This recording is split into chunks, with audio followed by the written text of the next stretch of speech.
Good morning, everybody. Thank you very much. Thank you. Thank you very much. Very humbling. What a powerful day we have today, and it was started off just right. Thank you to the Grand Rabbi for your blessings, and all good work gets rewarded with more good work. So I'd like to ask you to serve in our chaplain corps as our Jewish chaplain of the IAFF, Grand Rabbi.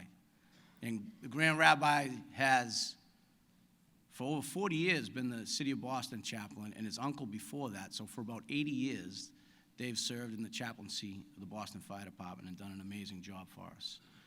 I'd also like to thank the DC Local 36 Pipe and Drum. They were phenomenal. They hit it out of the park. In the Montgomery County Color Guard, you guys got to practice your marching. I was in the front row. It's a good thing we got this border up. You guys got to get in step. And Shannon Lindsay, she nailed it. She hit it directly out of the park, and man, her grandfather must be looking down and beaming with pride. And she really did a tremendous job for us with the national anthem.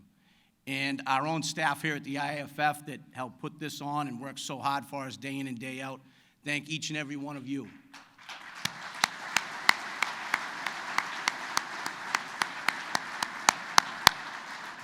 And the staff here at the Hyatt, all proud, unite here, union members, our brothers and sisters that do a great job for us every year we come here. Thank you.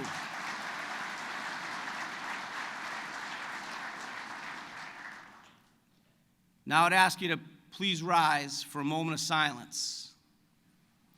I'd ask you to please keep in your prayers our brother Jason Arnold from Buffalo, Local 282, who made the ultimate sacrifice Wednesday at a 4-alarm fire.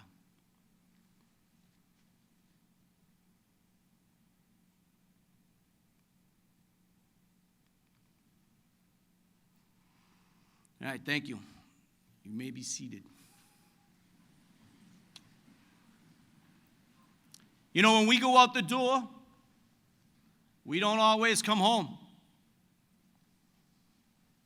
Jason's funeral being a few days, we've all been there.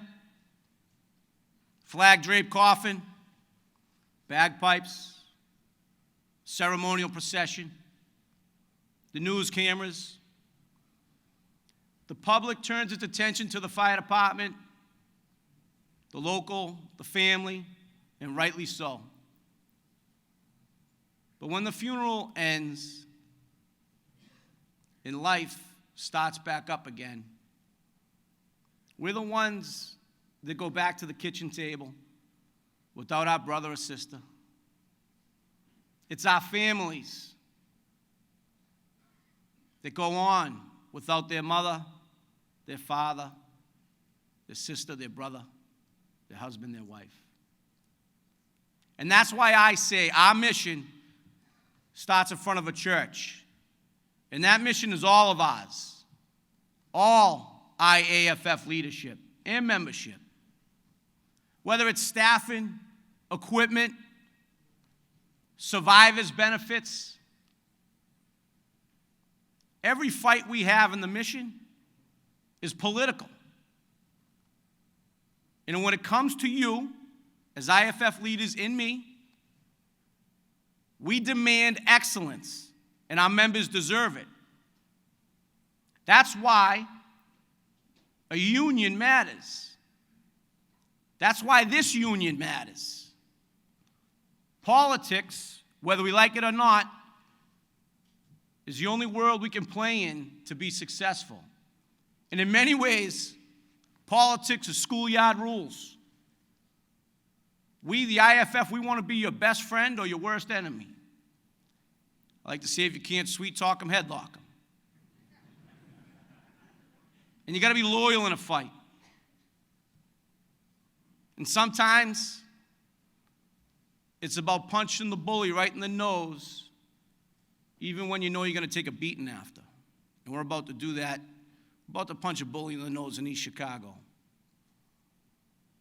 We don't play the short game in politics. It's not always about winning and losing.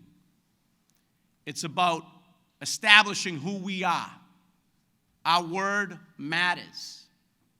We outlive our enemies. Politics is a tough sport. You got to play it in the off season. You got to practice all the time. In our world, in the IAFF, the local union, the local has to master their politics at home. You got to be in the weeds in your local politics. In our state organizations, you need to focus on all things that the state government does that impacts our members' professional lives. You have to be in the weeds in all the state, every machination of state government that affects us. In the IAFF, our job is to jump in the fight with the states and the locals in critical battles. We can't be everywhere. The fight at home is your fight. But we have to parachute in when it matters most. And it matters across the street here, where we together, we have to go fight for federal funding. And when you look at what comes out of the Congress in D.C., back to your home locals, it's about putting more firefighters on the street. No one understands that more than someone you're going to hear from in a little while. It's about funding for equipment, the latest, safest equipment we can get, SCBAs, portable radios, wherever it may be. Things that make our job safer, that's our job. That's what the IAFF, that's what we do when we lobby across the street. At the IAFF, we know we can't rely on so-called experts to tell us what's safe for us. Our job at the IAFF, we have to do our own research. We have to make sure we have independent research to make sure we're operating as safe as possible. When you think about the number one killer, 75% of the names that we put on the wall last year out in Colorado Springs, they were job-related cancer. It's a threat to each and every one of us. When you think about what the IAFF does, we have a widow down in Lubbock, Texas, who lost her husband to job-related cancer, and she's in a fight because that city is trying to strip the pension she's already been receiving back and make her pay back what she's unfortunately earned by the pain and suffering and sacrifice of her loss of her husband. And that's where this union shows up for a fight. Not only can we not rely on politicians to do what's right, we have to be ready to take the fight to those that are doing us wrong. There are going to be politicians who are for us and politicians who oppose us, no matter how righteous we are. And as firefighters, we're not Republicans or Democrats. We aren't red or blue. We're firefighter through and through. We support those who support us, period. If you want to support our issues, if you want to support our families, we're with you. If you want to get in our way, look out, because we're coming anyways. This union we have, our union, it isn't perfect. Nor will it ever be. No union is. Not even the union of these great United States. Society that we live in, and it's not just this country, is divided in so many ways and for so many reasons. But we need to focus on the issues that affect us as firefighters. That's what the IAFF does.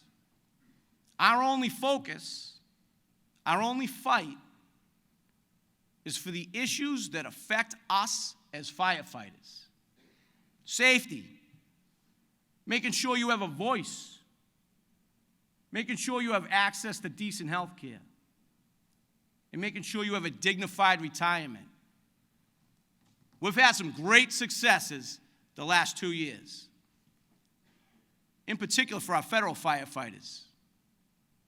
Fixing a broken pension system for them, securing minimum staffing, getting presumptive coverage for cancer, heart, and lung diseases.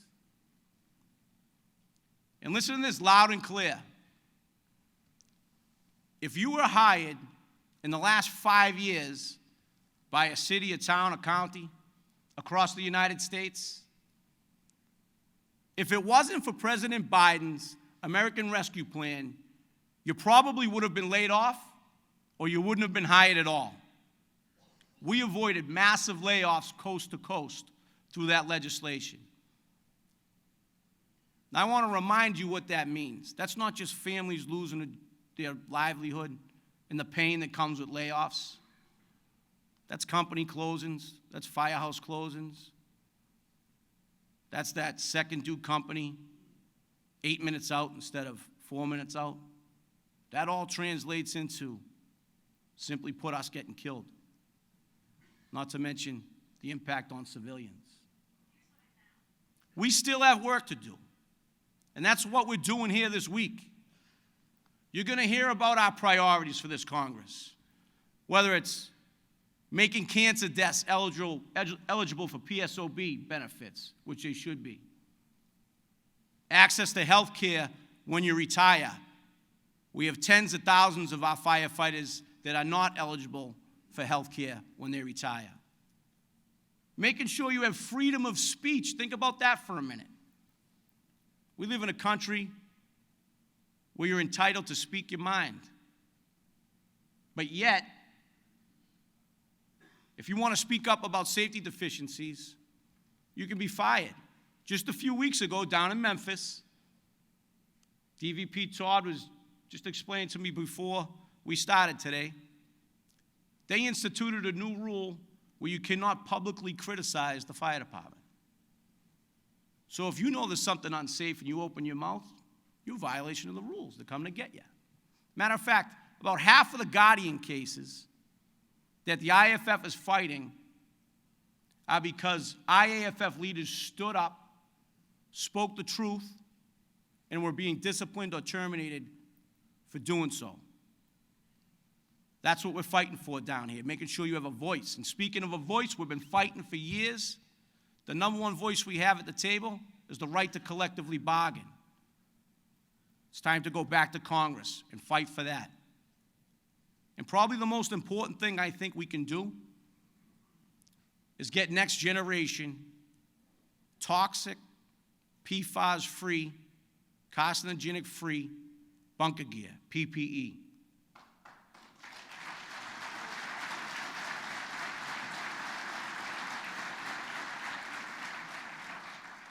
We have to remember who we are. The one thing that absolutely, positively unites us, and it transcends borders, it transcends language, it transcends currency, is the fact that we're all firefighters. And we don't always come home.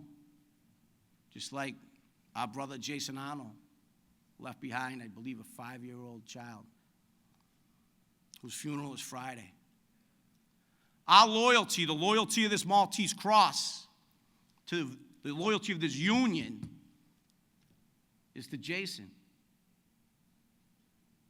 and his wife and his little 5-year-old, and his brothers and sisters, and our brothers and sisters who have made the ultimate sacrifice before him, and those who will make that sacrifice in the future.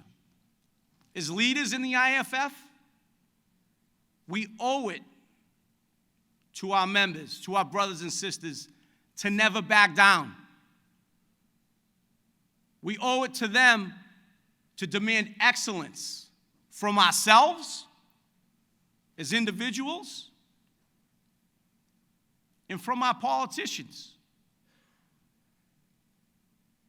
Nobody can and nobody will fight for us like we will fight for each other.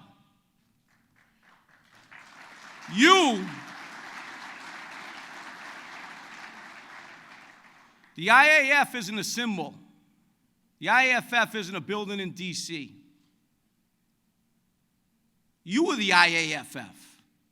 And just like fighting a fire, we don't do it alone. Together, we are the IAFF. Believe in this union. Believe in the IAFF. Believe in yourself. Be you, be strong, be firefighters. God bless you all.